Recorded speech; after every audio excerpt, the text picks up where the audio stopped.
Et ce soir, notre invité à 18h16, une femme engagée à qui on souhaitait en cette journée pour le droit des femmes donner la parole. Bonsoir Marie-Hélène.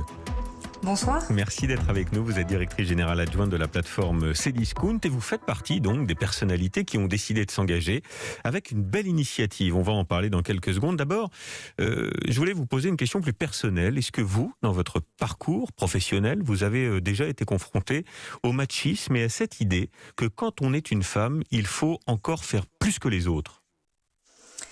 Alors j'ai eu de la chance d'avoir, je dirais, deux parties dans ma carrière. Une partie en tant qu'avocat, où effectivement j'ai pu rencontrer des postures sexistes, mais parce que je crois que la profession qui évolue est encore assez marquée. Oui. Par la présence masculine et notamment concrètement des bonus qui ne sont pas versés l'année où vous avez vos enfants, des choses comme ça. Et puis j'ai eu la chance d'intégrer Cdiscount il y a 12 ans maintenant et c'est une entreprise qui est fortement engagée dans la diversité et en faveur en particulier de la mixité femmes-hommes. Et là, pour le coup, ça a été l'entreprise qui a vraiment permis que j'accélère ma carrière. Donc c'est plutôt tout le contraire, puisque vous me parlez aujourd'hui, je suis directeur général adjoint. J'étais directrice juridique il y a quelques années, donc on m'a fait confiance. Donc c'est possible de progresser dans les entreprises bienveillantes. Bon, c'est tant mieux. Je vous pose la question parce que c'est vrai que les chiffres sont toujours quand même saisissants. En moyenne, je les rappelle, une femme gagne 27% de moins qu'un homme dans sa carrière et 9% de moins à poste équivalent. Donc j'imagine que vous allez me répondre oui, mais est-ce que vous êtes payé par exemple comme le serait un homme à ce même poste ? Alors moi personnellement oui, mais au-delà de moi, je pense que ce qui est intéressant, c'est de regarder comment notre organisation s'est organisée pour arriver à proposer aux femmes un traitement égalitaire et les mêmes chances de progresser. Parce qu'en fait, quand on parle d'égalité de salaire, évidemment c'est très important et je dirais c'est la base, mais il n'y a pas que ça. Il y a aussi pouvoir progresser de la même manière. Donc chez Cdiscount par exemple, l'écart de salaire est inférieur à 4%, mais ça n'est pas arrivé tout seul. C'est arrivé parce qu'on s'est doté depuis de nombreuses années d'enveloppes qui ont permis de rétablir cette égalité. Encore 4%.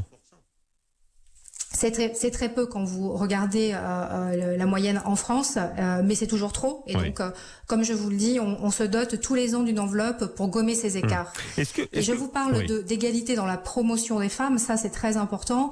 Quand on regarde 2020, 50% des passages au statut cadre chez Cdiscount ont concerné les femmes. Ça veut dire que chez nous, la progression est égale. Et c'est là-dessus que les entreprises doivent travailler. Oui. Alors, j'allais vous poser la question du moment qui est un peu le débat du jour. Est-ce que vous êtes favorable à l'instauration de quotas en entreprise, comme le souhaite d'ailleurs le gouvernement, et comme c'est le cas aujourd'hui dans les conseils d'administration. Je rappelle qu'on est passé de 9% de femmes dans ces conseils d'administration en 2009 à 45% aujourd'hui, donc ça fonctionne. Vous, les quotas, vous dites quoi ? Vous dites oui ?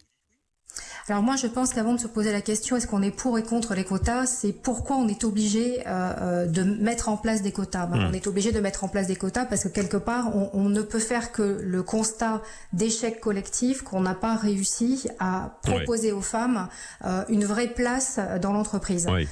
Donc de ce point de vue-là, mais quand même, sans contrainte, on s'aperçoit que ça ne fonctionne pas.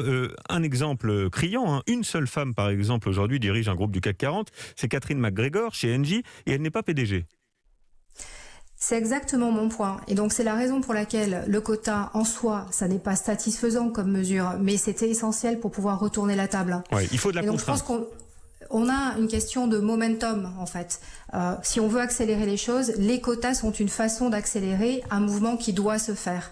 Et après, je pense qu'il faut être assez lucide. Il y aura des entreprises dans lesquelles on aura des effets rapides et des secteurs d'activité dans lesquels on aura des effets rapides.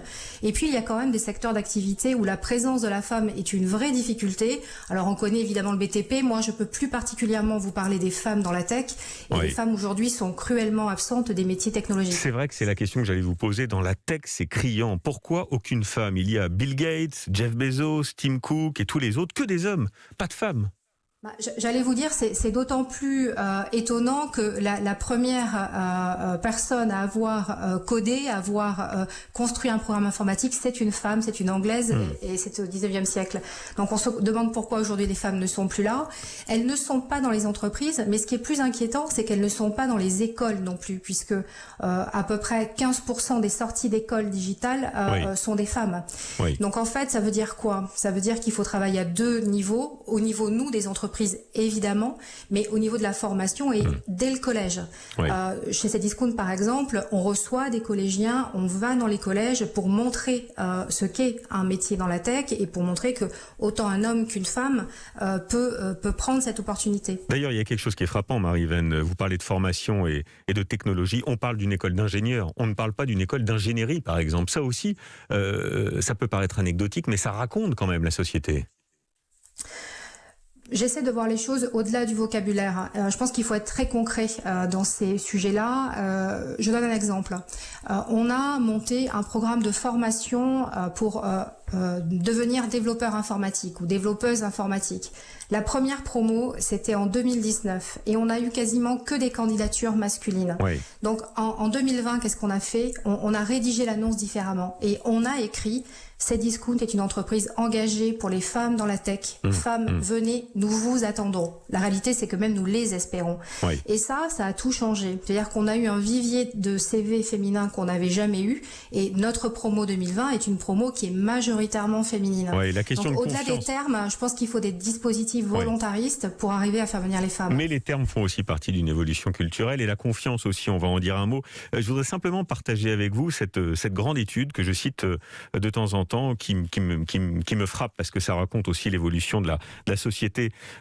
Quand les femmes sont là, en entreprise, ça rapporte plus. Un exemple, la banque américaine Goldman Sachs, qui ne fera plus, disent-ils, d'introduction en bourse s'il n'y a pas de femmes dans leur conseil d'administration. Alors, pourquoi ? Ça n'est pas par altruisme, c'est parce que les sociétés où il y a des femmes sont plus rentables. Goldman Sachs a ainsi calculé que les entreprises qui comptaient au moins un membre de leur conseil d'administration issu de la diversité ou qui avait une femme ont vu le prix moyen de leur action bondir de 44% en bourse l'année suivante contre 13% pour les autres. C'était pas tant. Vous avez parfaitement raison. La question de la mixité femmes-hommes dans l'entreprise, c'est aussi une question de performance.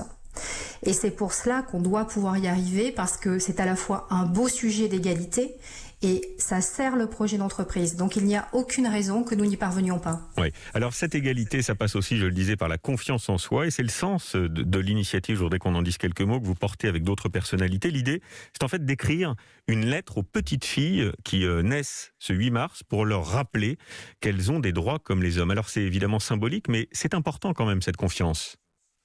C'est fondamental.